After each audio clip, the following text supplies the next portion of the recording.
Здравствуйте, друзья! Меня зовут Дмитрий, и сегодня перед нами две печи от компании Пламен. Это печь Ханна и Аврора. Как вы уже, наверное, заметили, они абсолютно одинаковые, за исключением одной технической особенности, что печь Ханна имеет вот эту ножку, а печь Аврора обделена данной конструктивной особенностью. Такое решение отразилось на цене, и в случае с печью Ханна стоимостью чуть более за 50 тысяч рублей, а цена печи Аврора чуть более 45 тысяч. Точные цифры говорить не буду, так как цена практически любых товаров, приезжающих из Европы, может немного меняться в зависимости от курса. Кроме цены, разница у нас и в высоте, и мы видим, что печь Ханна выше Аврора на порядка чуть более 20 сантиметров и на 17 килограмм тяжелее. Вот как-то так. По всем остальным характеристикам, которые вы видите на экране, все идентично.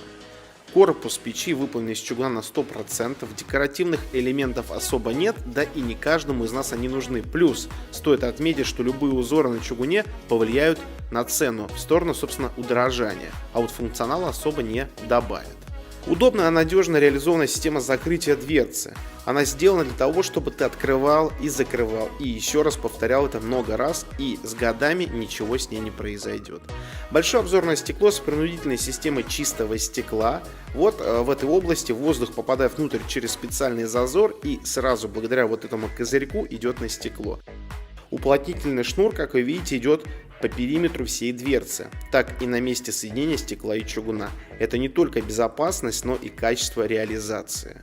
Снизу мы регулируем при помощи задвижки количество воздуха, попадаемого внутрь печи. Топочная камера имеет двойную стенку. Задняя сторона топки вообще посередине еще больше усилена в области подачи воздуха сзади. С точки зрения вместимости дров, тут ситуация следующая. Мою 40-сантиметровую полежку установить внутрь можно, но вертикально. А вот 36-сантиметровое полено можно установить и вертикально, и горизонтально. Вот так вот обстоят дела. И в завершение можно сказать, что на тыльной стороне печи мы видим небольшой конвекционный кожух, да, внутри которого есть вот как раз таки перфорационное отверстие, через которое воздух также принудительно попадает внутрь камер сгорания. Печь Ханна и Аврора действительно заслуживают нашего с вами внимания. Если вам нужен надежный, качественный отопительный прибор европейского производства, завод Пламен — это очень классное чугунное литье. Это, на самом-то деле, мне даже практически сравнить его не с чем, потому что и на ощупь, и визуально идеально все сделано, все подогнано, ничего не болтается, ничего не скрипит, очень круто все сделано.